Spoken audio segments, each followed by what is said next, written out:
A very good evening, dear viewers. Welcome to English News Bulletin here on Rwanda Television. It is always a pleasure to have you on board now. Coming up tonight, Rwanda and Zimbabwe have signed 5 new cooperation agreements across various sectors. The gorilla naming ceremony known as Kwitizina will take place on September 5th after its postponement in 2024. And on the international scene, flash floods and landslides in India have killed at least 5 people and left over 100 missing.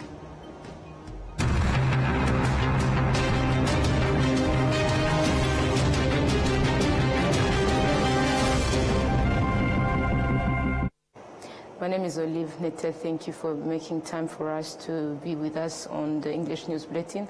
Now kicking off the edition, Rwanda and Zimbabwe have signed 5 new cooperation agreements across various sectors, including health, police, cooperation, and youth affairs. William Evans has a detailed report.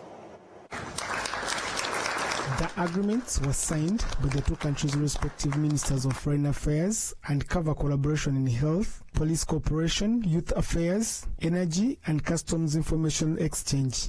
They were signed at the conclusion of the 3rd Joint Permanent Commission's meeting, which follows the 2nd session held in Zimbabwe on May 16, 2023, during which 3 agreements were signed in the areas of technology, education, and gender equality. Over the past few days, our senior officials have engaged in constructive deliberations. They have reviewed progress, addressed pending issues, and identified new areas for collaboration. We commend their hard work, which has laid a strong foundation for this ministerial segment. Our 2 countries have made strides since the last session of the JPCC held in Harare in 2023, from finalizing key memoranda of understanding in youth, police cooperation, health, the exchange of customs information, and the renewal of the MOU on energy that we will have the honor to sign today. We further welcome progress on strengthening trade and investment, notably through our annual business forum, which provides a strategic platform for private sector engagement. Zimbabwe's Minister of Foreign Affairs and International Trade, Professor Dr. Amon Murgwira, emphasized that the partnership between the 2 countries has reached an advanced level, citing several success stories from the previous agreements. The bilateral ties between Zimbabwe and Rwanda, we characterize them as strong and excellent. And these have continued to grow from strength to strength over the years. Since the convening of the first session of our JPCC in 2021, we have witnessed an upward trajectory in several fields of bilateral cooperation. These ties have been further cemented by the frequent high-level interactions between Zimbabwe and Rwanda, which demonstrate strong affinities between us and mutual trust, as well as deep respect for each other. We note with much appreciation that significant progress has been registered in our cooperation and on the economic front, which is driven by government-to-government engagements, in collaboration with the private sector through activities such as business forums. During this last meeting, Zimbabwe also offered scholarships to Rwandan students wishing to pursue higher education in universities and other tertiary institutions. Zimbabwe is also ready to offer scholarships for Rwandese students to undertake studies in various fields at our higher educational institutions, where they will receive tutelage under the heritage-based Education 5.0 curriculum that includes innovation and industrialization. This revolutionary approach focuses on producing graduates who can drive industrial growth and contribute to national development. We normally say in Zimbabwe, people who can build their own country, where we say, Nyika inovakwa nevene vayo. A country is built by its own people, but it can only be built through knowledge and skill. In 2022, Rwanda Energy Group implemented a street lighting project in Zimbabwe, which was completed successfully. Professor Murugwira also said the partnership is set to expand into mineral exploration, noting that Zimbabwe is endowed with over 60 types of minerals, including lithium and platinum, some of the most valuable in the world. Zimbabwe has currently 63 listed minerals, including critical minerals such as lithium, platinum. Zimbabwe has the largest reserves in the world of platinum, cobalt, as well as rare earth minerals. We did not invent them. We just happen to be on a very old continental surface, so it contains all cosmic materials from billions of years ago. There are opportunities for joint cooperation in this area, in their exploration, in their exploitation, in their value addition, as well as manufacturing of advanced materials. Zimbabwe also thanked President Paul Kagame for his role in advocating for the removal of international sanctions imposed on Zimbabwe. We acknowledge and deeply appreciate Rwanda's consistent call for the unconditional removal of illegal and unilateral sanctions imposed on Zimbabwe by some countries. The 4th Joint Permanent Commission meeting is scheduled to take place in Zimbabwe in 2027, with the technical preparatory meeting expected next year. William Evans, RTV News. Moving ahead, the gorilla naming ceremony known as Kwitizina will take place on September 5th after its postponement in 2024, as it was announced by the Rwanda Development Board. Adam Squizera has more on this. On Friday, 5th September 2025, Rwanda will celebrate the 20th edition of Kwitizina, the country's flagship gorilla naming ceremony, at the foothills of the Volcanoes National Park in Kinigi. This year, 40 baby mountain gorillas will be named, including 18 born in 2024. Rooted in the centuries-old Rwandan tradition of naming newborns, the Kwitizina was officially introduced in 2005 to celebrate Rwanda's conservation achievements, engage communities, and inspire global awareness. Over the past 20 years, Kwitizina has become one of Africa's leading events on conservation and sustainable tourism, attracting global icons, conservationists, and thousands of attendees annually. Since 2005, 397 baby gorillas have been named. The theme of this year's Kwitizina is a legacy of community-centered conservation, securing a sustainable future for all, highlighting the vital role of the communities, rangers, and researchers in protecting Rwanda's biodiversity. To support the restoration of Volcanoes National Park, through the Rwanda Nature Foundation, we launched a crowdfunding platform on 6th September to raise funds for the restoration of Volcanoes National Park, ensuring a healthier, expanded habitat for the endangered mountain gorillas. The platform will offer individuals and organizations worldwide a direct way to contribute to mountain gorilla protection and habitat restoration. Over 18 billion Rwandan francs were invested in more than 1,000 community projects through the Tourism Revenue Sharing Program. Adam Squizera, RTV News. Now to the Rwandan health sector. Some members of the public believe that granting adolescents aged 15 and above full independent access to medical services is not enough to solve the broader issues affecting youth sexual and reproductive health. They argue that parents should return to traditional Rwandan values and take an active role in the upbringing and education of their children. We have a detailed report. At Gahanga Health Center in Chichiro District, many children and young people have been seeking various health care services, including those related to family planning. One of the parents whose children seek such services expresses confidence in the way she has raised all her children, and she attributes this to the time she has devoted to teaching them about sexual and reproductive health. I was able to teach my firstborn strong values, and as a result, she got married without compromising them. It's all thanks to the good principles I instilled in her. However, some parents are concerned that others have neglected their responsibilities in raising their children well. They believe that this is the right time for all parents to reflect and recommit to their role in their children's upbringing. Most of the time, parents forget their parental responsibilities and simply let go, which often leads to negative outcomes because neither parents nor the children have a stable foundation. On the other hand, there are parents who recognize that granting adolescents legal access to medical services is an important and necessary step. 2 days ago, Rwanda's parliament passed a new law regulating access to healthcare services, allowing adolescents aged 15 and above to seek medical care independently without the previously mandatory requirement for parental consent.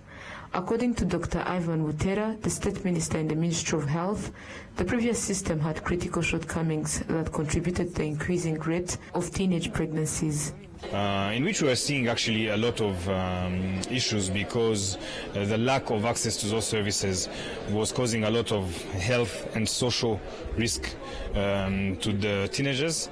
But also the children that were born from these teenagers, we saw that children born to teenage girls have a 38% increase in risk to have stunting compared to others. So we are protecting not only these teenage girls, but also their offsprings to prevent that, so that we have a society where everyone can perform to their best ability. The chairperson of the Parliamentary Committee on Social Affairs, Veneranda Wamaria, who oversaw the drafting of this law, emphasized that the role and rights of parents will continue to be respected and upheld. Health and social welfare experts point out that adolescence is a time when young people begin to assert their independence and make decisions about their future. This often leads them to withhold personal information from their parents or guardians, particularly concerning their sexual and reproductive health. For this reason, the World Health Organization recommends that adolescents aged 15 and above be allowed to make autonomous decisions about their health, especially regarding reproductive health.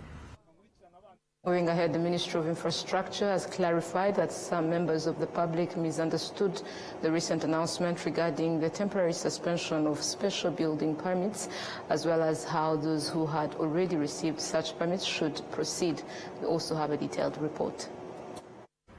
The Minister of Infrastructure, Dr. Jimmy Gasore, explained that the suspension is aimed at curbing corruption and addressing irregularities observed in the issuance of these permits. He emphasized that this measure is also intended to improve and enforce the proper implementation of the National Land Use Master Plan.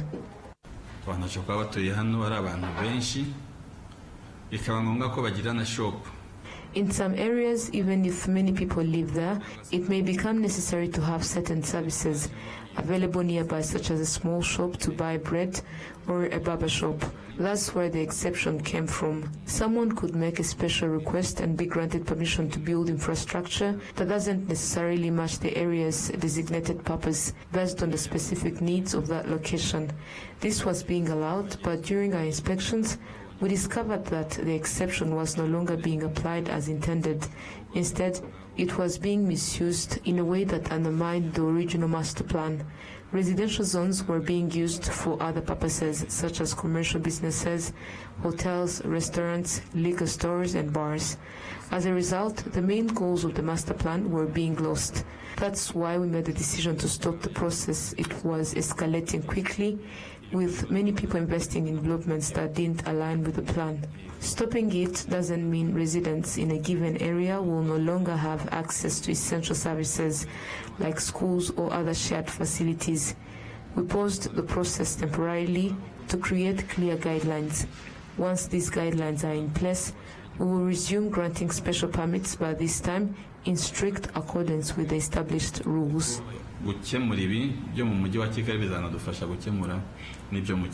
Regarding those who had already received the permits that were temporarily suspended and the public concerns that only story buildings would now be approved, the Minister of Infrastructure, Dr. Jimmy Gasore, clarified that nothing has changed.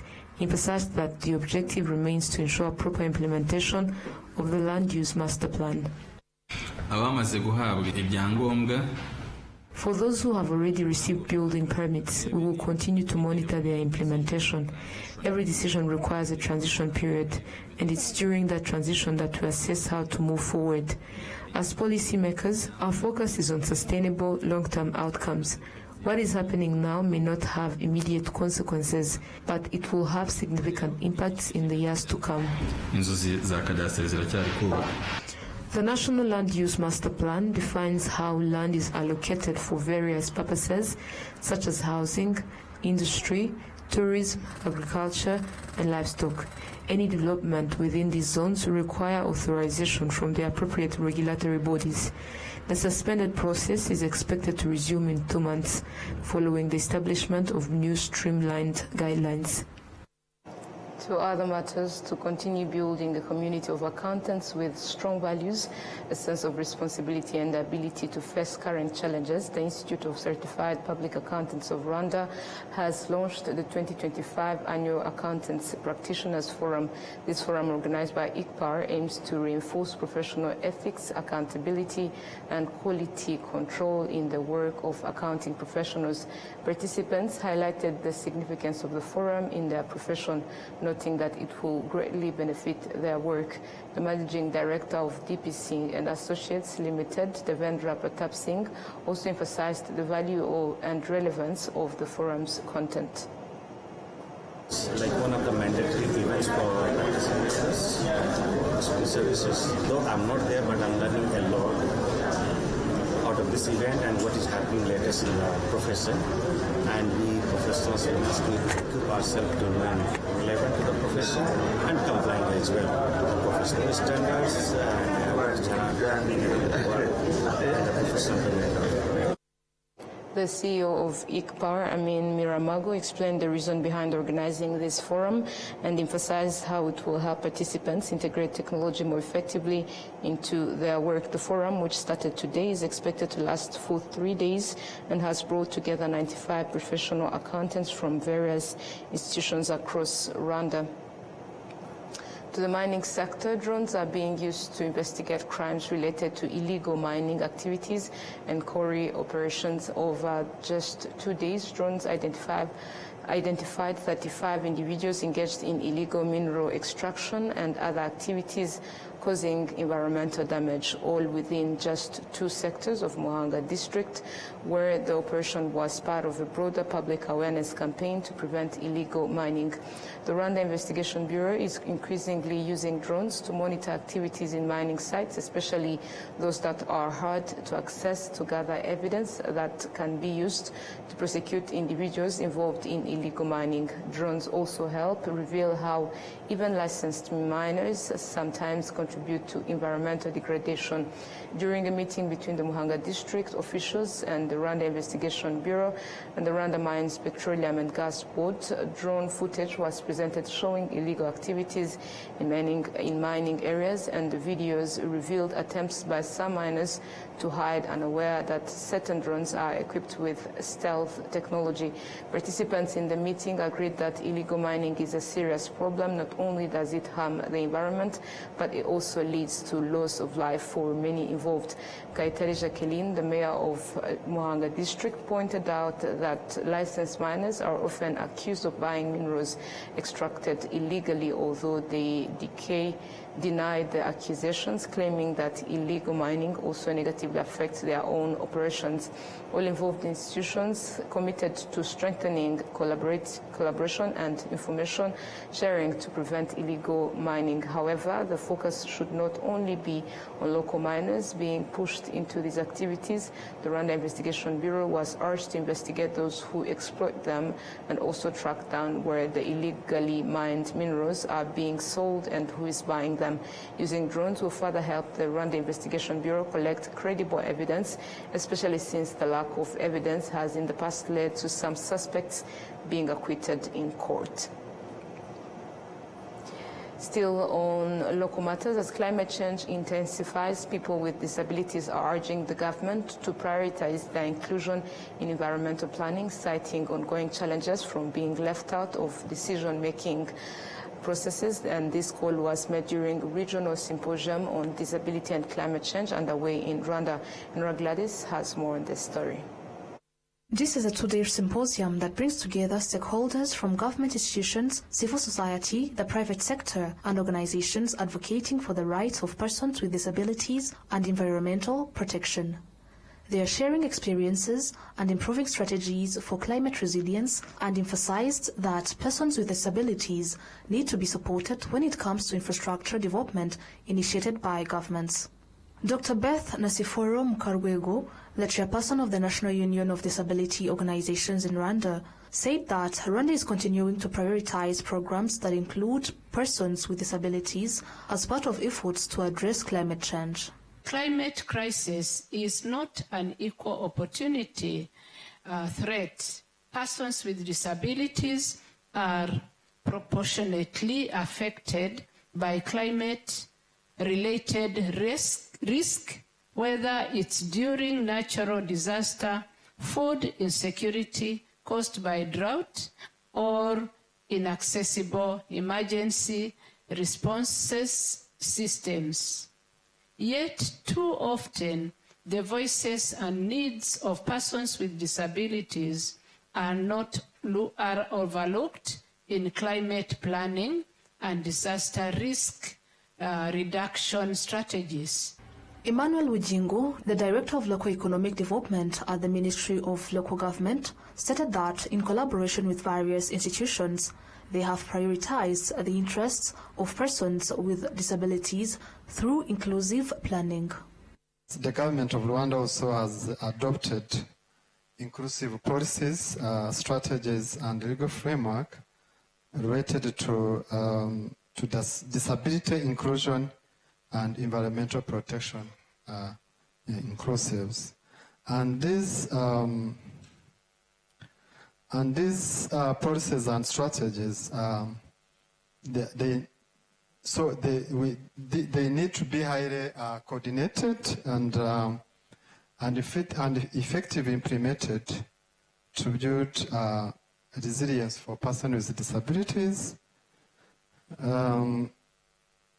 And also, the government of Rwanda is committed under the United Nations Conventions on the Rights of Persons with Disabilities and the Paris Agreement on Climate Change. A study conducted by the National Union of Disability Organizations in Rwanda revealed that 82% of women and girls with disabilities in Rwanda are the most affected by the impacts of climate change.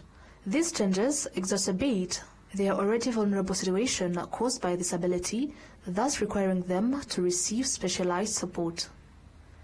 Enora Gladys, RwandaTV News.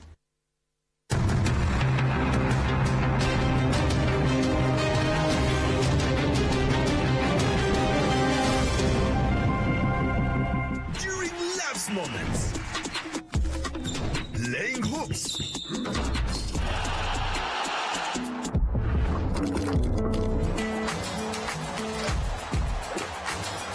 getting away,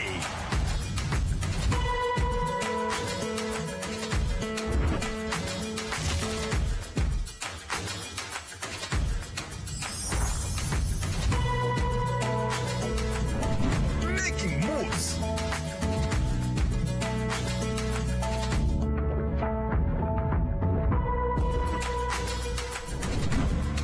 breakfast with family. Inyanje is always there. Whatever the occasion, whatever the moment, always ask for Inyanje. Nyiri muto arababwiraga data bati ntabwo wagira umukamo mwinshi utunze inka imwe, ariko nigeze acika intege. Mama akinjira mu bucuruzi hari abamubwiraga bati ntabwo watera imbere udakorera mu iduka rigezweho, ariko ntibyamusubije inyuma, yakoranaga umwete. Njya muri kaminuza hari abanshidikanyagaho bavuga ko nashobora kaminuza naturuka mu muryango wifashije, ariko byarangiye nanditse amateka mashya. Igihe cyo gutera ishema umuryango wanjye kigeze, bamwe bakomeje kumbwira bati ntabwo watera umuryango wawe ibyishimo n'ishema, ariko narabishoboye. Hari abakekaga ko nasigira umurage ukomeye abankomokaho, ariko ubu mfite uruganda rutunganya amata. Banki ya Kigali yabaye umufatanyabikorwa wanjye mu rugendo rwose, inzozi zanjye ziba impamo. Bigereho.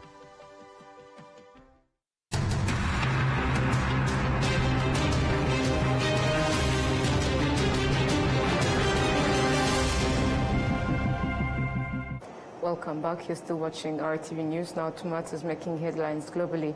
Flash floods and mudslides in India's Uttarakhand have killed at least 5 people and left over 100 missing, including rescue soldiers, as teams struggle to reach devastated and isolated areas. Out Zera has details.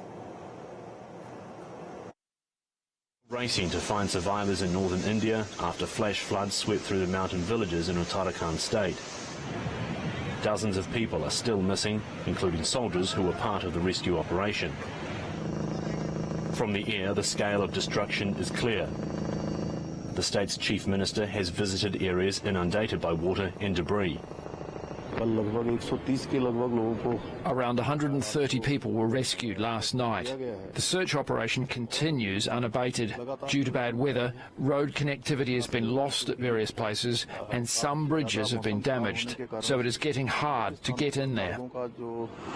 The popular tourist town of Dharauli was among the worst hit when the mountainside gave way.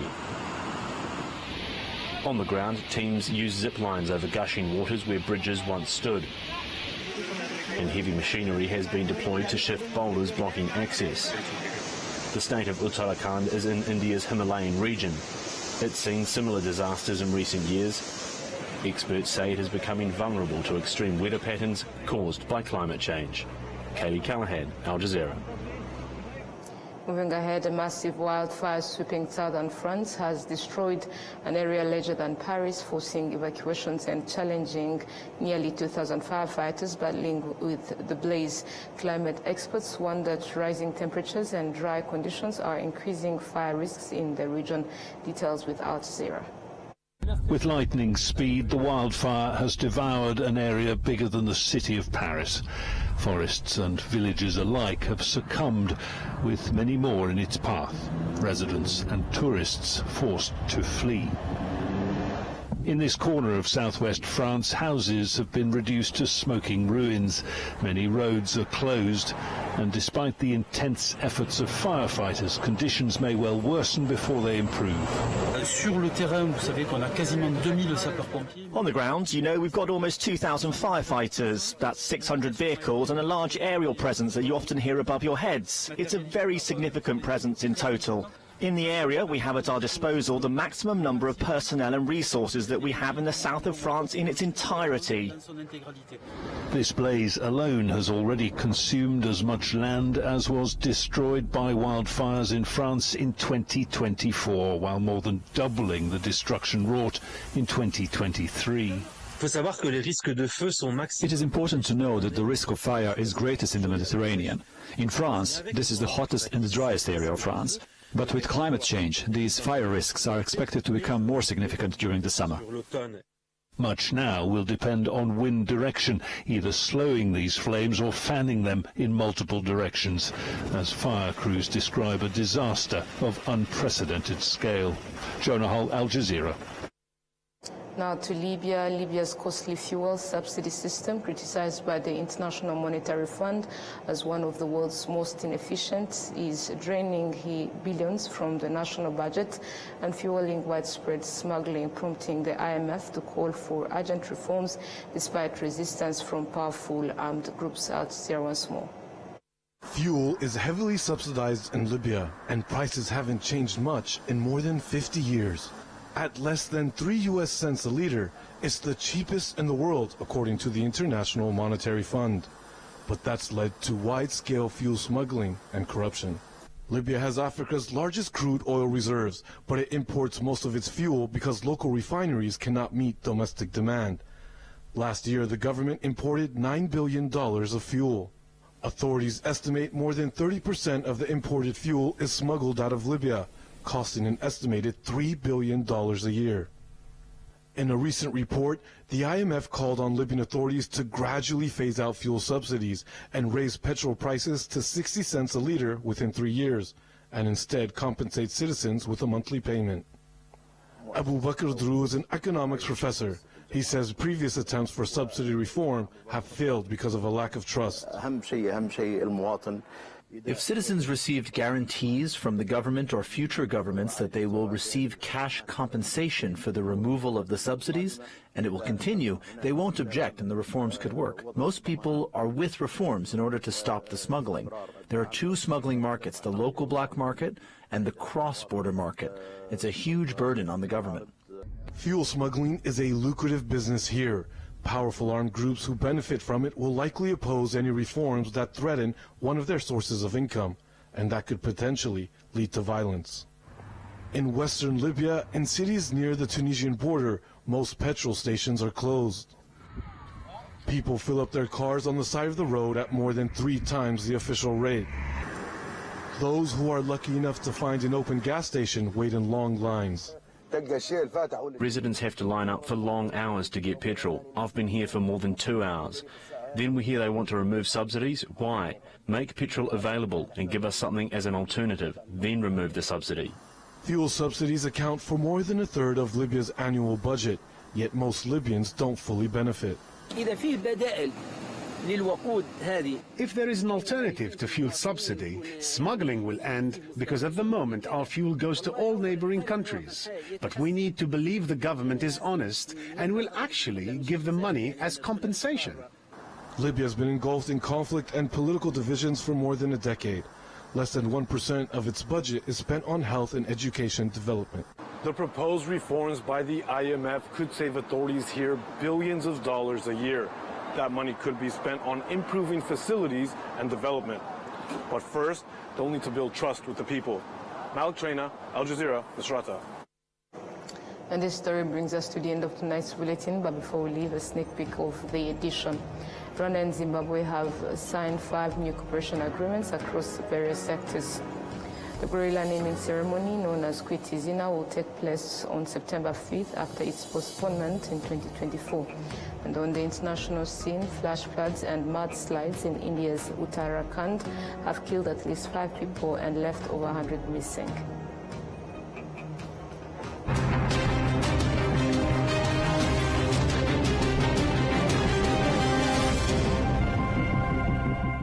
That marks the end of today's bulletin. Thank you for joining us on behalf of the entire news team. We wish you a restful night. Good night.